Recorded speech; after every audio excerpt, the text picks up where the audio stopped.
Este es el espacio radial de la gestión obrera de SECOP. Hoy es sábado 9 de enero del 2016. Estamos solos haciendo hoy el espacio. Y bueno, digo, uno de los temas que llamó la atención es la visita de Mauricio Macri, ¿no? Algo que... dice así: Uruguay, según datos oficiales, está llevando adelante una importante agenda bilateral entre los presidentes Dr. Vázquez y Mauricio Macri de la República Argentina, que ha comenzado luego el mediodía. Esto fue ayer, viernes. La agenda entre los dos países se ha removido luego que el gobierno que ha asumido en la vecina república ha ido desmontando, tal como estaba previsto, la política desarrollada por los dos gobiernos anteriores, de Kirchner y de Cristina Fernández. También en las relaciones bilaterales entre los dos países. La larga lista de desencuentros anteriores parecen volver a la normalidad en la comunidad de intereses económicos y financieros entre el equipo económico de los dos países, que se han proclamado como verdaderos ortodoxos de las privatizaciones, el liberalismo económico y los compromisos financieros con los fondos buitres. Es un tema interesante, ¿no? Creo que es bueno de evaluar el papel del gobierno del Frente Amplio. Decimos el gobierno del Frente Amplio, pero no podemos dejar afuera a Blanco Colorado Independiente, porque esa es una de las cuestiones que hay que comprender.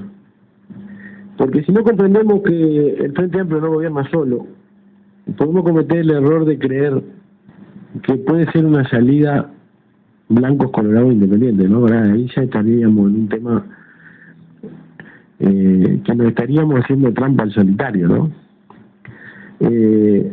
Los modelos uruguayos están agotados. Y el último modelo de país que se había propagandeado que podía ser una salida fue el Frente Amplio, ¿no? Y su modelo que nos planteaba una salida en medio del Uruguay. Es bueno recordarlo, ¿no? Recordar el último gobierno colorado es basado en un análisis donde el Uruguay había llegado al fondo, ¿verdad? Pero otro un montón de cuestiones. El gobierno del doctor Jorge Valle terminó porque el Frente Amplio lo permitió. Le dio al uruguayo una esperanza basada en el Frente Amplio, ¿no? ¿Qué hizo el Frente Amplio? Asume el gobierno y comienza a desarrollar una política basada en la apertura a los capitales extranjeros. En ese marco, el gobierno del Frente Amplio convoca los consejos de salario y propagandea durante mucho tiempo que ahora los trabajadores iban a tener la posibilidad de negociar sus salarios con los empresarios, cosa que no se venía haciendo desde hacía muchos años en el Uruguay, por políticas neoliberales, ¿no? Claro que es difícil a veces entender cómo es posible estar igual con consejo de salario que sin consejo de salario. Entonces ahí es donde uno se termina confundiendo. Los consejos salariales dieron la posibilidad de una recuperación salarial en primera instancia. Entonces el gobierno de Frente Amplio se gana la grande mayoría aplicando una política de apertura basada en consejos de salario que le permite una recuperación salarial en comparación con lo que estaban ganando los trabajadores en los últimos años con los gobiernos blancos y colorados. No, es bueno recordar que a finales de la década del 80 Entre el año 89 y el año 90, el doctor Lacalle elimina los consejos salarios. Lo elimina no es la palabra.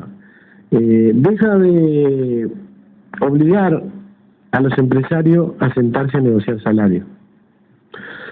Expliquemos.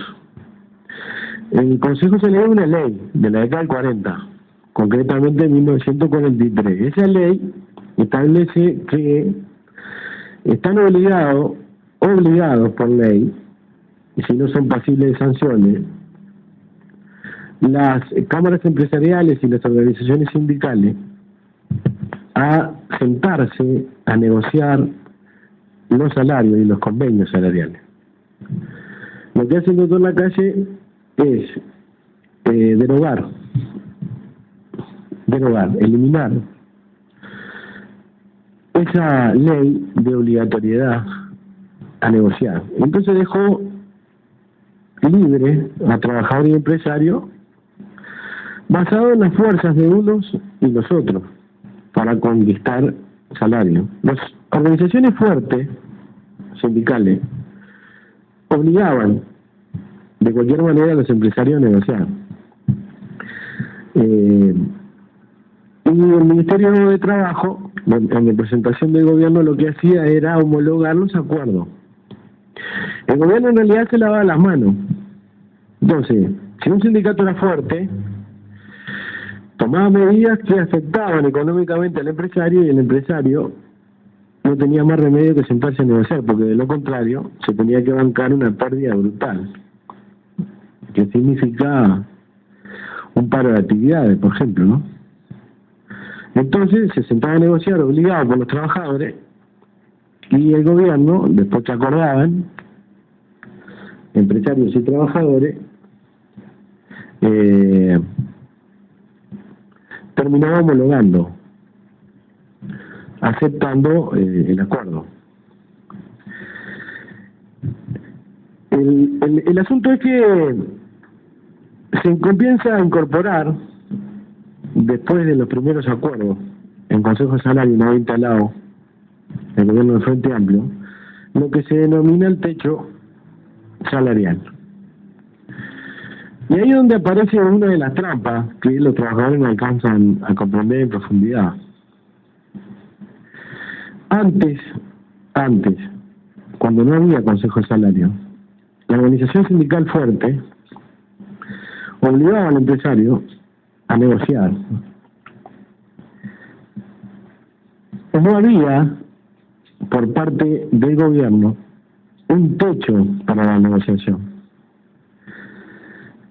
Entonces, no haber un techo para la negociación quedaba libre entre, repetimos, la fortaleza que pueden tener tanto empresarios como trabajadores. Los sindicatos fuertes conquistaron aumentos salariales importantes, y las organizaciones sindicales débiles, o donde no existía organización sindical, el patrón hacía lo que se le antojaba. El gobierno solo fijaba un salario mínimo nacional.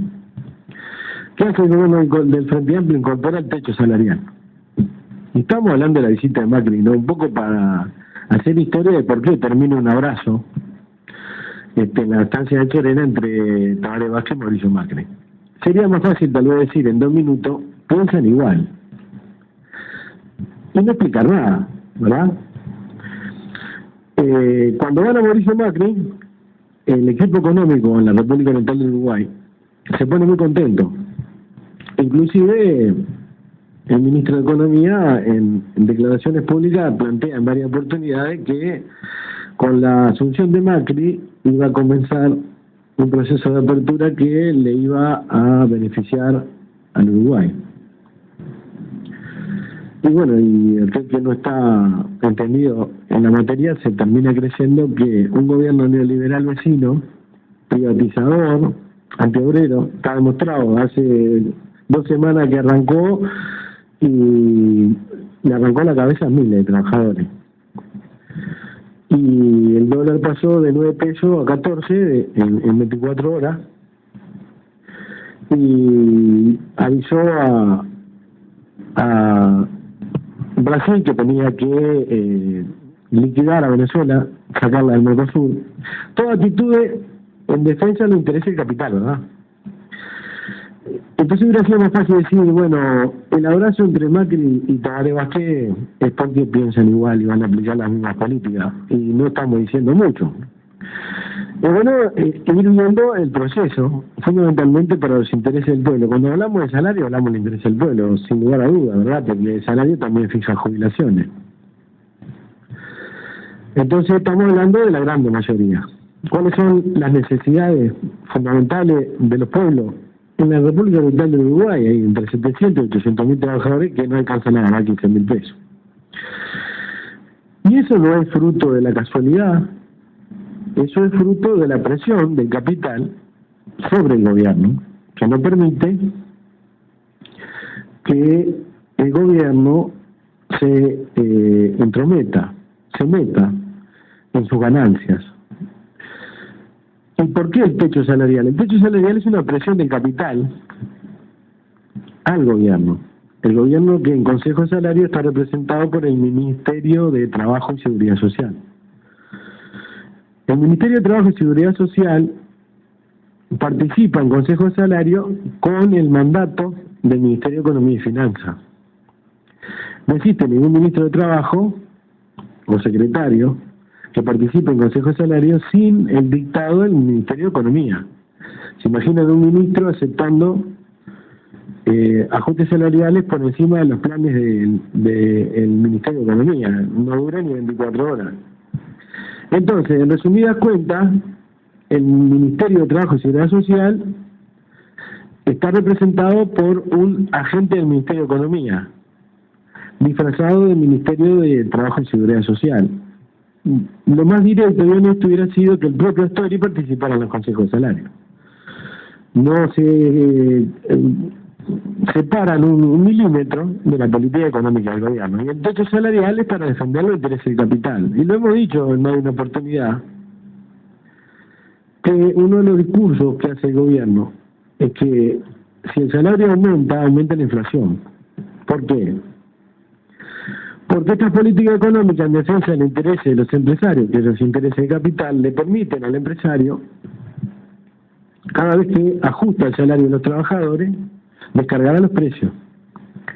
Entonces, el aumento del salario que se le da a los trabajadores lo paga el pueblo, cuando va a consumir, y el propio trabajador, cuando consume.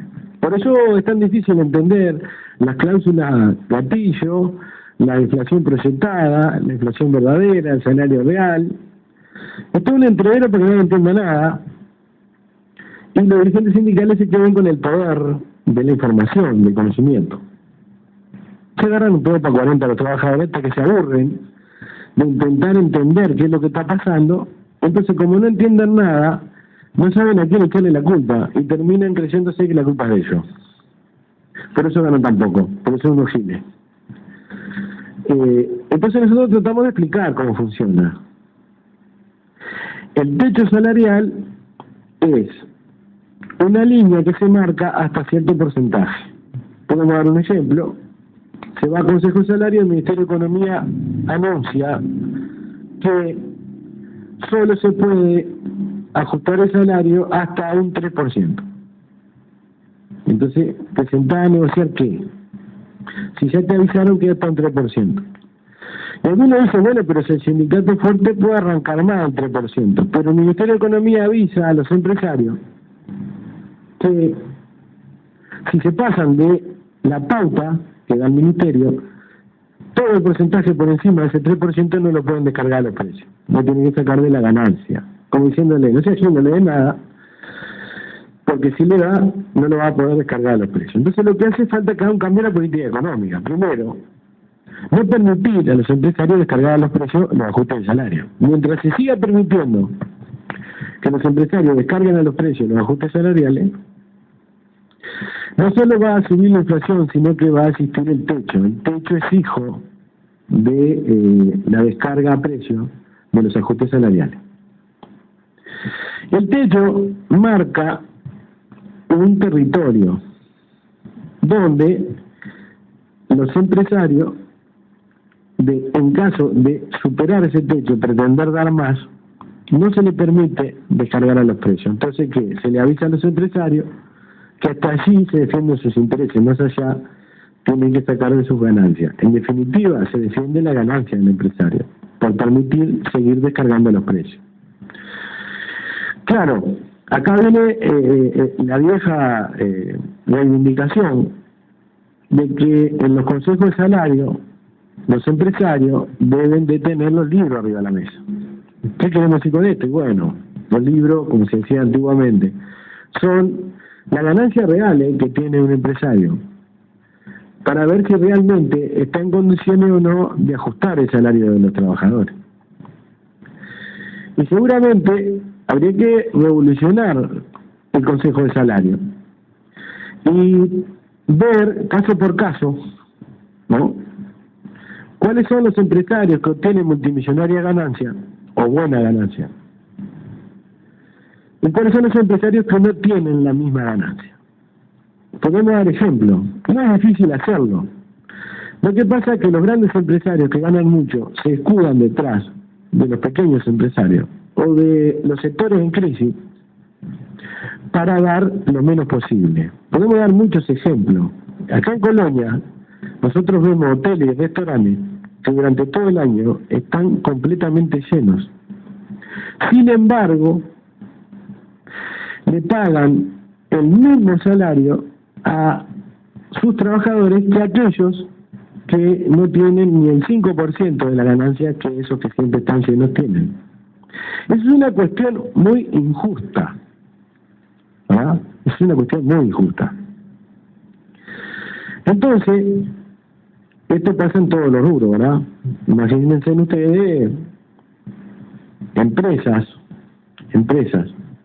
constructoras, multinacionales, que trabajan en obras para multinacionales también, tienen que pagar el mismo jornal a sus trabajadores que aquella empresita registrada que tiene 2 oficiales y 2 peones. Tiene que pagar el mismo jornal. Y eso es una cuestión muy injusta, ¿verdad? Pero no solo injusta para el empresario, es injusta para el trabajador. Nosotros entendemos que debe haber niveles y que deben ser analizados y que aquí hace falta un cambio en materia de la distribución de la riqueza, porque en definitiva los consejos salarios es eso, es un organismo que intenta distribuir la riqueza, un organismo oficial que distribuye la riqueza, pero la distribuye muy mal. ¿Y por qué se defienden los intereses del capital? Y se defienden los intereses del capital porque hay empresarios que tienen un techo impuesto por el Ministerio de Economía para ajustar salarios al mismo nivel que otros empresarios 1000 o 2000 veces más pequeños, ¿verdad? O sea que, ¿qué intereses se defienden con el techo salarial? A los grandes empresarios, al gran capital. No puede ser que un tipo que tiene 2 oficiales y 2 peones tenga que pagar el mismo porcentaje de aumento a sus trabajadores que aquel que tiene 3.000, 4.000 trabajadores. Porque acá hay empresas que tienen 3.000, 4.000, seguro que no son nacionales, ¿no? Son empresas multinacionales, de capital extranjero, que, por ejemplo, al mismo tiempo está en 25 o 30 horas, ¿no? Sumado, son miles los trabajadores que tiene, y tienen que ajustar el mismo porcentaje. Este es uno de los temas que hay que comprender, ¿verdad? Entonces, cuando se instala el techo salarial, lo que se hace es debilitar la negociación de una de las partes, debilita el poder de negociación de una de las partes. El techo salarial favorece al empresario y actúa como un tapón ante la lucha de los trabajadores, porque vas contra la ley. Si vos te sentás en consejo de salario y el techo es un 3%. El empresario te da un 3%, que es el techo fijado por el Ministerio de Economía, y vos por más fuerza que tenga, estás condenado en caso de continuar tomando medidas de lucha. Ha pasado, y es bueno hacer memoria. Se termina aplicando esencialidad en muchos casos, donde no se aceptan las pautas fijadas por el Ministerio de Economía. Terminan decretando ilegalidad en la medida de lucha porque la empresa, el patrón, se puede identificar de muchas formas, el patrón. Cuando los trabajadores son del Estado, el patrón es el Estado, ¿verdad? No se tiene que ver un patrón como algo privado, patrón siempre hay, ¿no? En el caso de los trabajadores municipales, ¿quién es el patrón? El intendente. Se debilita una de las partes, decíamos, el techo salarial debilita. Le resta a la parte más débil posibilidad de conquistar por encima. Por más fuerza que tenga, estás imposibilitado de continuar.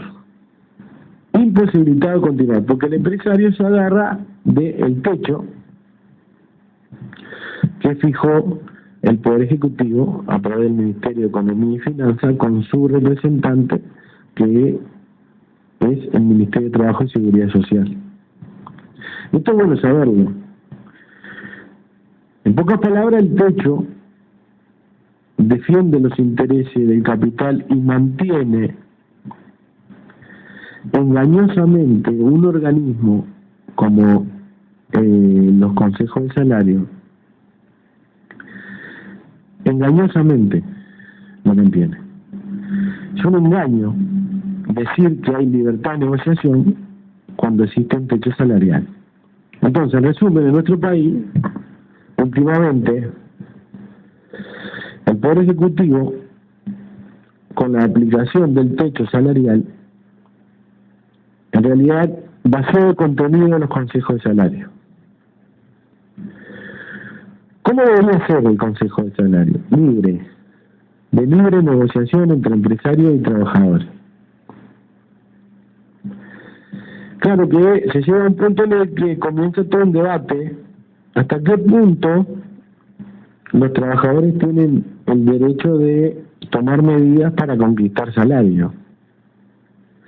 Si le queremos poner límite a la lucha de los trabajadores para conquistar salario sin techo salarial, deberíamos nosotros también poner límite a los beneficios que el Estado le da a los empresarios, y también deberíamos ponerle límite a la ganancia. Es imposible tener consejo de salario abierto cuando una de las partes no muestra las cartas. Se supone que en una negociación abierta las cartas deben estar arriba de la mesa, y el único que pone las cartas arriba de la mesa, en este caso, es el trabajador, porque el empresario ya sabe cuánto gana. ¿Qué límite le podés poner a cientos de miles de trabajadores que ganan 15.000 pesos? ¿Cuál es el límite? Con una canasta básica de 55 para vivir dignamente, una familia tipo, un matrimonio de 2 hijos, donde comprende todo, ¿no? El alimento, la vivienda, la educación, la salud, la vestimenta, los elementos básicos para vivir dignamente. Si ganas 15 y la canasta está 55, estás 40.000 pesos abajo. Y estando a 15, vos tenés que tener un proceso de negociación, claro que a largo plazo, pero que no le ponga al trabajador trabas para poder hacer crecer su salario. Seguro nos terminan haciendo creer que primero, si se da mucho aumento, la inflación va a crecer enormemente. Nosotros decimos, en un momento donde los empresarios han ganado tanto, mantener techos salariales es perjudicar abiertamente el nivel de vida de la gran mayoría. Nosotros podemos entender en un momento en que la crisis golpea a todos los sectores sociales, que todos nos ajustamos el cinturón. Pero en un periodo de tiempo donde un sector de la sociedad ha embolsado multimillonaria ganancia y continúa manteniendo salarios miserables, los consejos de salario deberían ser sin techo. Históricamente, los pequeños empresarios han tenido que pagar los mismos porcentajes de aumento que los grandes empresarios, ¿verdad? Debería revertirse la situación. Deberían los grandes empresarios pagar un porcentaje mucho más alto de aumento salarial que los pequeños empresarios.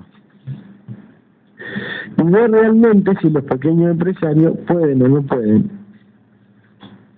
ajustar el salario para que sea digno.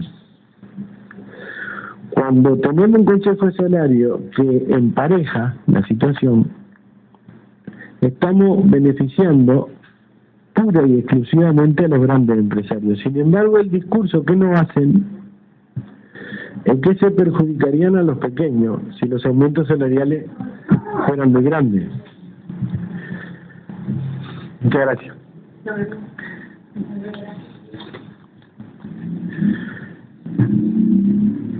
Entonces, de no entenderse estas cuestiones, entramos en un callejón en el que nos terminamos demoralizando porque no vemos que haya una salida a la situación. Mientras nosotros sigamos creyendo que podemos vivir mejor si hay inversión,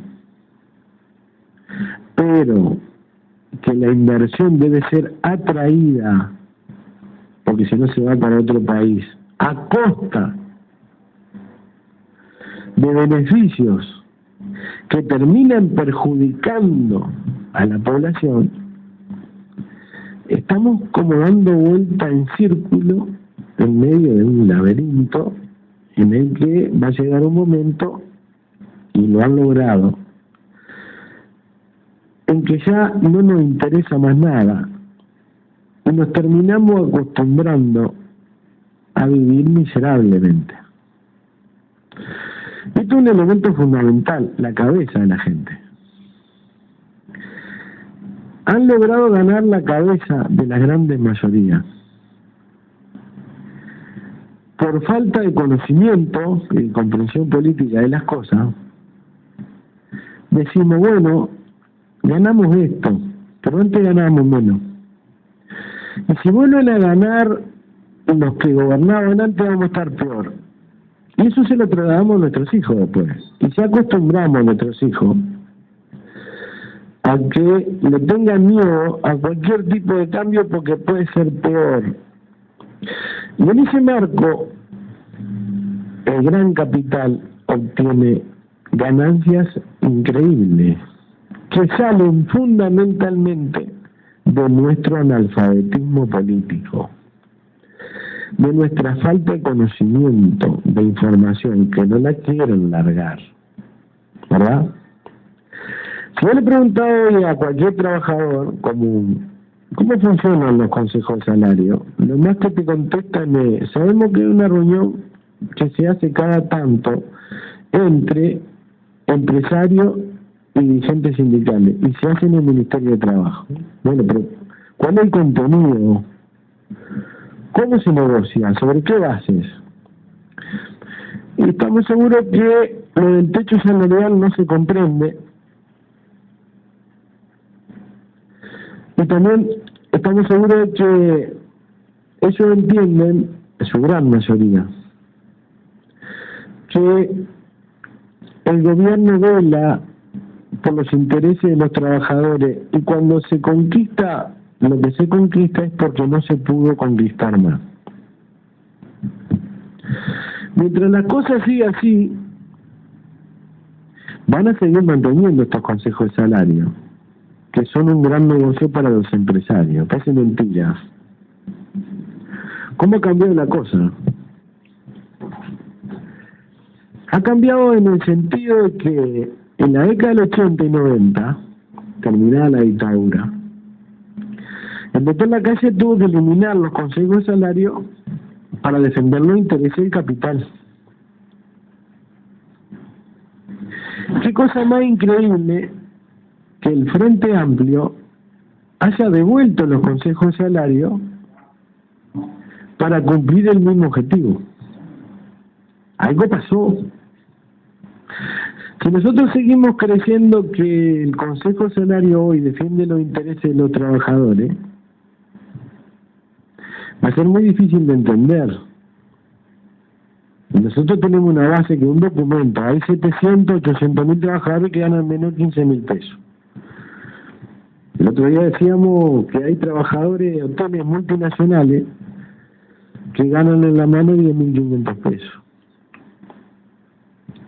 Y estamos hablando de miles, en sectores en los que se gana mucho dinero. Yo le preguntaba el otro día a una señora que trabaja en un hotel,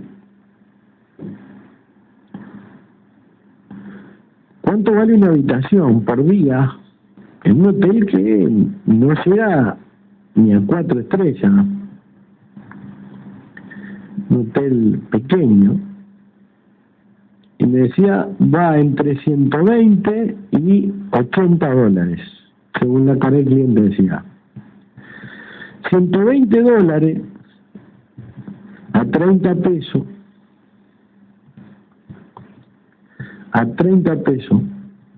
por día, 100 dólares, son 3, 20 dólares, son 600, 3.600,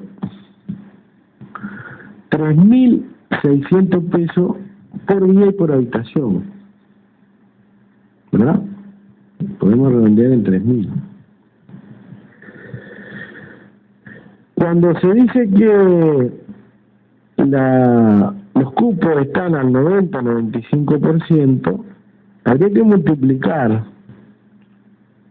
cuántas habitaciones tiene un hotel, pero ningún hotel tiene menos de 10. Entonces, vos tenés un hotel que en 10 habitaciones levanta 36.000 pesos por día.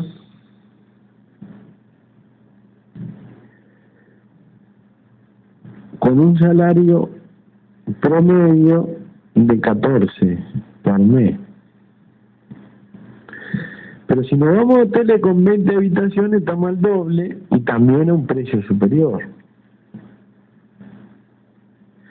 Entonces voy a decir, ¿cómo es posible? ¿Cuál es del ingreso que tiene la empresa el porcentaje que se destina al salario de los trabajadores? En ABCCOP, el porcentaje que se destina al salario de los trabajadores supera el 50%. No pretendemos que los patrones tengan la misma mentalidad. Pero sería bueno, y no es difícil sacar la cuenta, para los propios trabajadores, ¿verdad?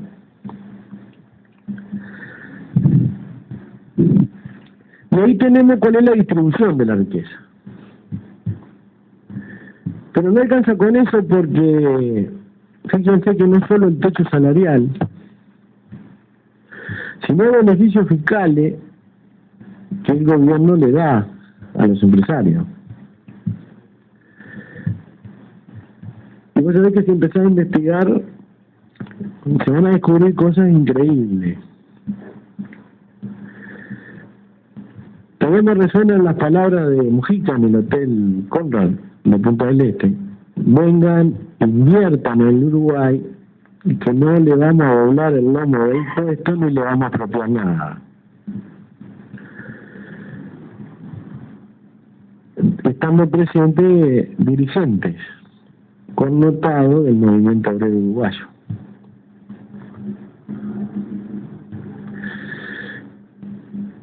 Connotados dirigentes que estaban diciendo amén al planteo. Bueno, llevamos 11 años en que se instalaron los consejos de salario, se le dieron computadoras a todos los niños en la escuela y a los adolescentes del liceo, se le están dando a los jubilados.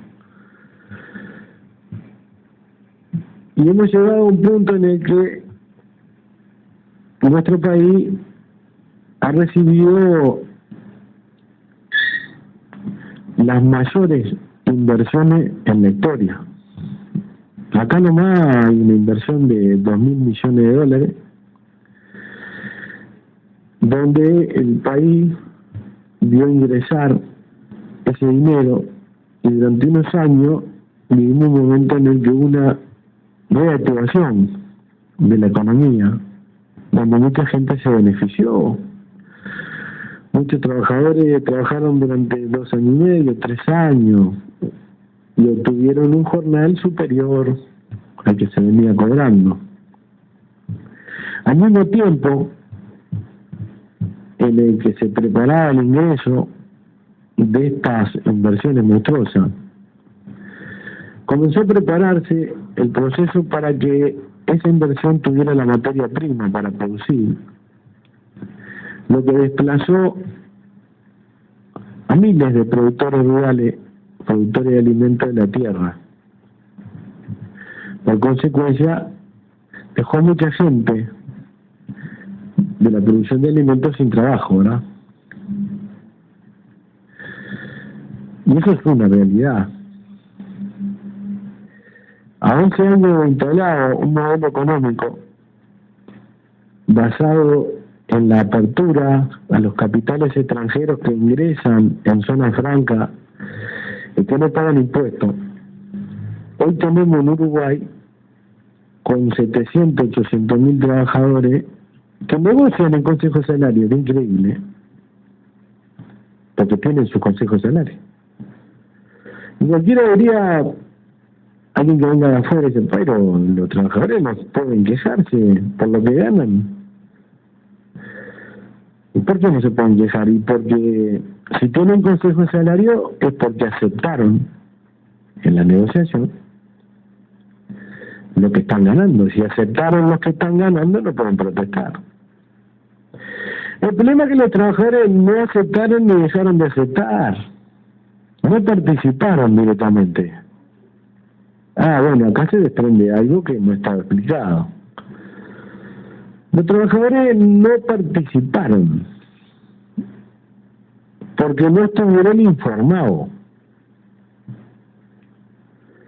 Entonces los que participaron en nombre de los trabajadores firmaron en nombre de los trabajadores sin que los trabajadores se hubieran enterado. Entonces los trabajadores, cuando reciben el ajuste, ven que tienen unos pesos más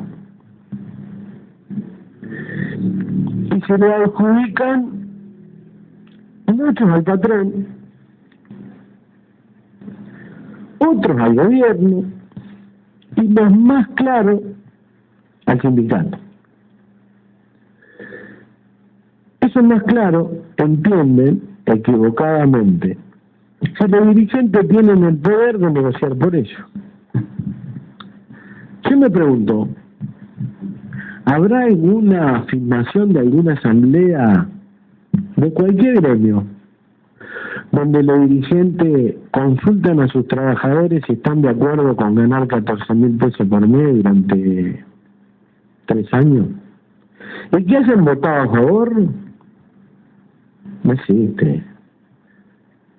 No existe. Ningún trabajador de este país, en medio de una asamblea, por más analfabeto político que pueda ser, puede levantar la mano a favor de cobrar 14.000 pesos. No existe eso. Han logrado restar la participación, pero para restar la participación lo primero que lograron fue quitarle la información. Si vos no tenés información, si vos no tenés conocimiento, no podés participar. ¿De qué va a participar si no tenés conocimiento? Yo me imagino en un congreso de científicos votando que primero me tienen que hacer un curso, me tienen que explicar para que yo pueda entender lo que están hablando. Pero acá no se explica nada. Eso es lo que nosotros denunciamos. La falta de explicación. La falta de trasladar el conocimiento para que el trabajador en una asamblea pregunte cómo es posible que a mí me paguen 14 y mi patrón gane tanto. ¿Por qué no se me permite ganar más? Y estamos hablando solo del salario, porque el salario es variable de ajuste en los países donde los gobernantes son neoliberales. Y el abrazo de Vázquez con Macri quiere decir muchas cosas. Por ejemplo, el doctor Vázquez en el abrazo le está transmitiendo a Macri: viniste a darme tranquilidad. Ahora,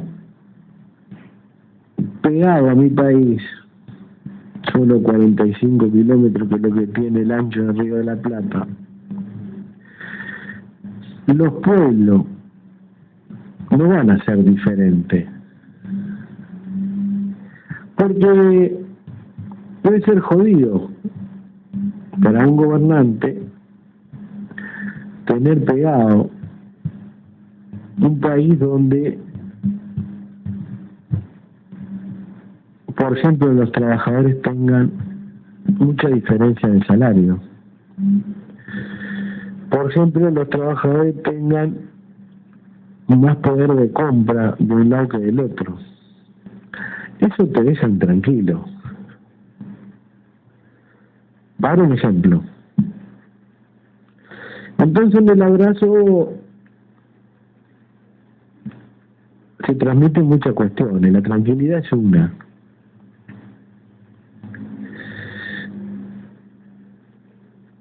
La defensa de los intereses del capital en dos países limítrofes.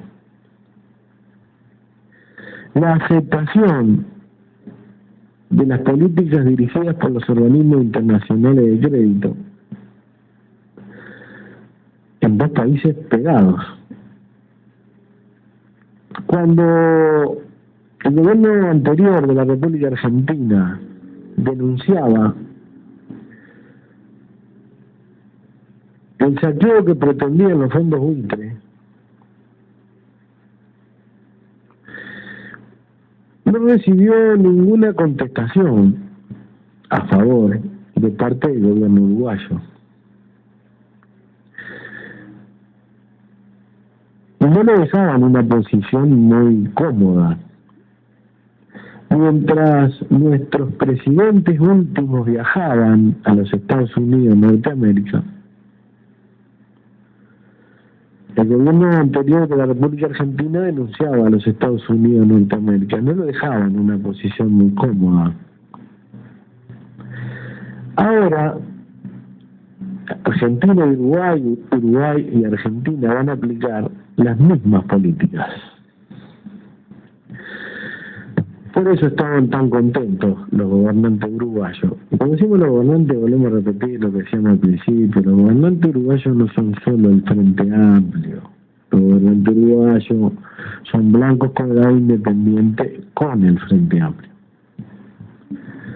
Porque en materia de salario, en materia de descargar a los precios los ajustes salariales, en materia de ponerse de acuerdo en la aplicación de decretos de esencialidad, en materia de pagar los intereses adelantados de la deuda externa, En materia de apertura de los capitales extranjeros sin pagar impuestos y en zona franca. En materia de no control de la contaminación, están todos de acuerdo. Y esos son los elementos que hacen a la vida de un país. La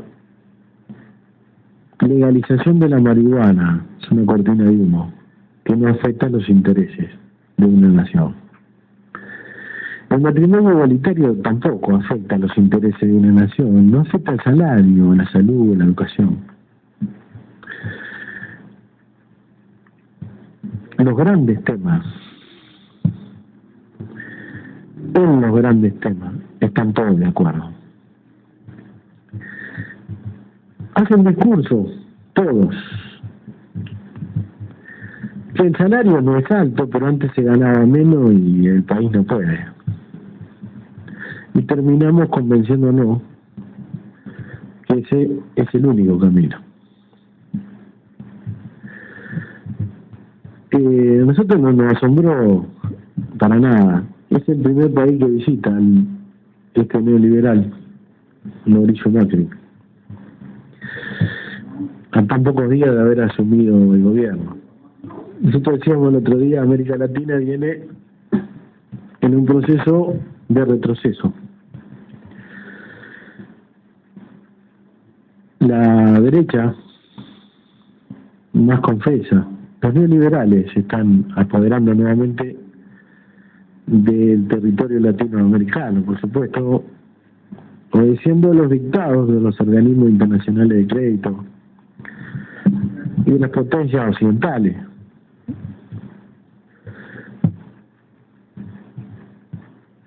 Y eso va a generar en nuestro país una situación de retroceso para la grande mayoría, por muchos años.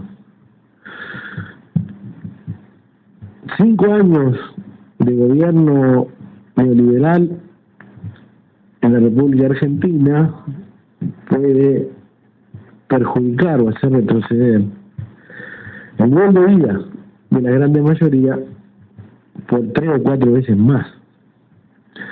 Porque, bueno, es la lucha de clase, ¿no?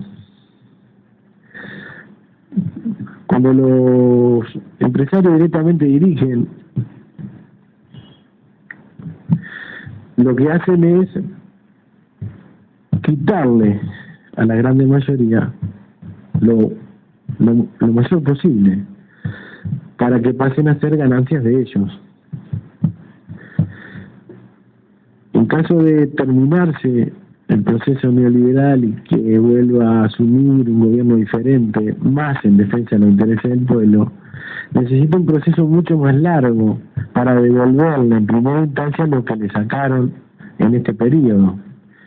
Y después de devolverle, que demora mucho más años, el doble de lo que cuesta sacarle, el proceso de recuperación de lo que se había iniciado anteriormente. O sea, no solo devolverle lo que le quitaron, sino empezar de nuevo a devolverle lo que le habían quitado antes.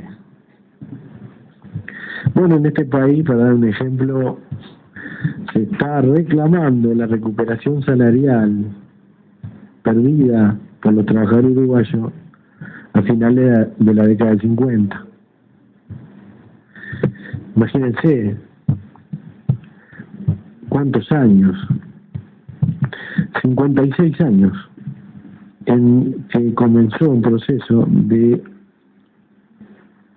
quita de derechos, de conquista de los trabajadores a través de la historia. Un español que dice: las conquistas de hoy son las luchas de ayer. Las luchas de hoy serán los derechos de mañana. Las conquistas o los derechos de hoy son producto de las luchas anteriores, en las que nosotros no participamos. Y las luchas de hoy serán los derechos del mañana. Lo que nosotros peleemos hoy lo disfrutarán, o las conquistas que obtengamos hoy lo disfrutarán las futuras generaciones de trabajadores. Es interesante entenderlo. Resulta que estamos atravesando un proceso en que estamos en punto muerto en materia de luchas por nuevas conquistas. ¿Cuáles son las conquistas de esta década en la que se ha instalado en nuestro país un gobierno multipartidario? Porque el aguinaldo, la licencia, el salario ocasional, las horas extras son de otra época, ¿verdad? En la que nosotros no participamos, pero que hoy obtuvimos a través de la lucha de otros, hoy disfrutamos. ¿Cuáles son las luchas de esta década para que disfruten las futuras generaciones? Consiste, ¿no? ¿Qué hemos obtenido para que disfruten las futuras generaciones? Eso es un dato estadístico. Volvemos a la base de lo que dijimos. Los derechos de hoy son producto de las luchas de ayer. Las luchas de hoy serán los derechos de mañana. ¿Qué nos dieron las luchas de hoy? Y nada, porque no hubo. ¿Qué pasó entonces con esas movilizaciones que existieron?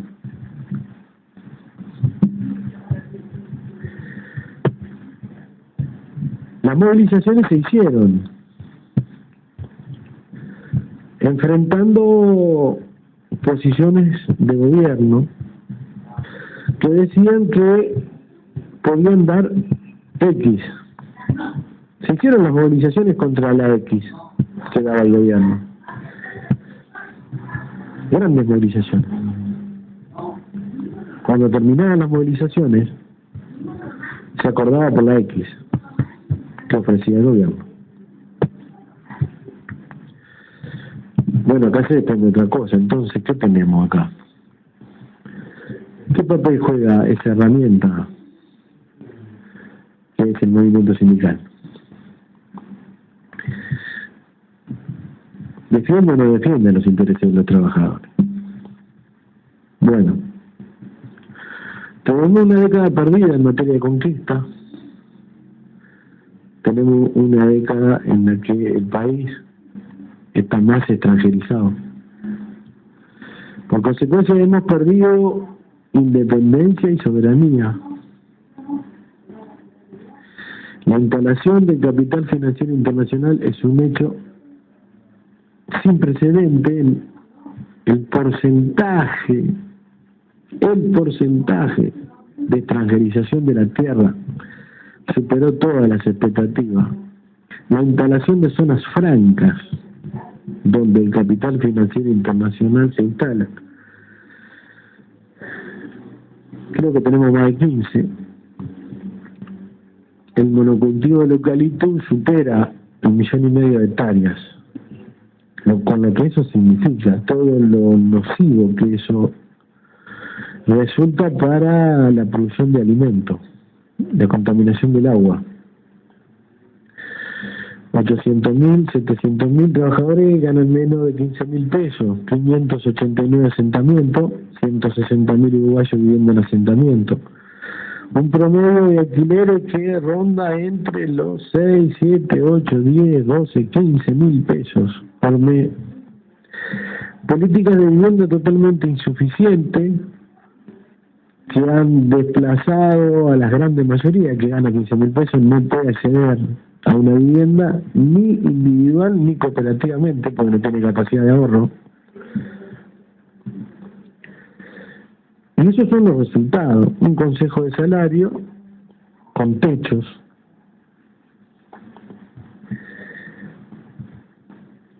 En materia de política internacional, nuestro gobernante, compuesto por una multipartidaria, cada día hacen más fuerza para que el capital financiero entre con más ventajas. pretende asociarse a organizaciones de países con gobiernos neoliberales. No se ha manifestado en contra de los Estados Unidos de Norteamérica en 11 años. ¿Cuántos países invadió Estados Unidos de Norteamérica en los últimos 11 años? ¿Cuántas bombas tiró Estados Unidos en los últimos 11 años?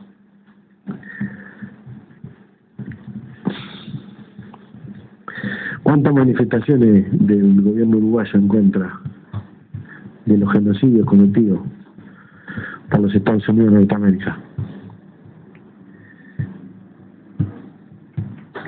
Sin embargo, dirigentes políticos uruguayos en organismos internacionales han denunciado a países que se enfrentan a los Estados Unidos de Norteamérica de antidemocráticos.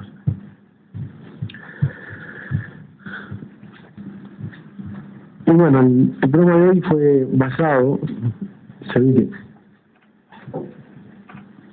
en algo tan simple, es repugnante a la vez, como es una foto que salió en un diario de la capital, donde, fundidos en un abrazo, el doctor Vázquez, que dicen que viene del Partido Socialista, se abraza con un hombre, hijo de empresarios, que se enriquecieron fundamentalmente en la época de la dictadura argentina.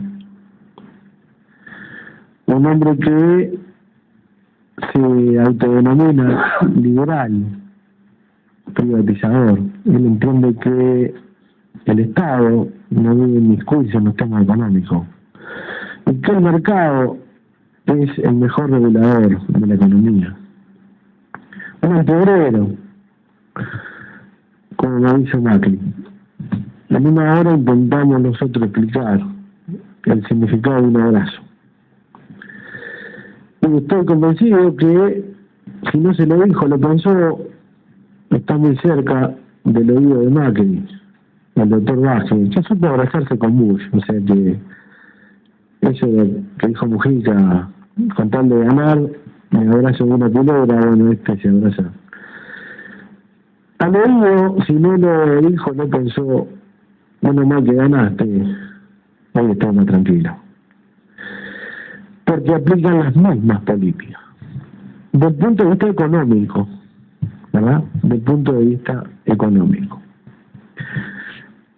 En materia de pegarle a los trabajadores, a Tabaré Vázquez le cuesta un poco más.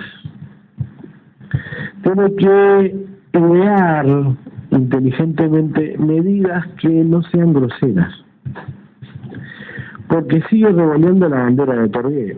Este neoliberal de Macri no tiene ningún problema. Él puede andar con la carátula y la esvástica, no tiene problema, porque jamás dijo que era de izquierda. Si hay algo que Macri dejó bien claro, es que no es de izquierda. Entonces a Macri, borrar 2.600 trabajadores de un plumazo no le cuesta absolutamente nada. El problema es para alguien que sigue revoleando la bandera del Bartolomé Artigas. Entonces no es que no quiera borrar 2.900, 2.600 trabajadores, el problema es que tiene que hacer una estrategia diferente como forma de que no quede ante la opinión pública como alguien igual. Esa es nuestra humilde opinión y nos vamos a encontrar el lunes, 12:30. Y como siempre, ¿no? Y creo que por largo tiempo, mientras no cambiemos esto, mientras no logremos el poder popular necesario para enfrentar estas políticas, el que lucha gana, el que no se muere de hambre.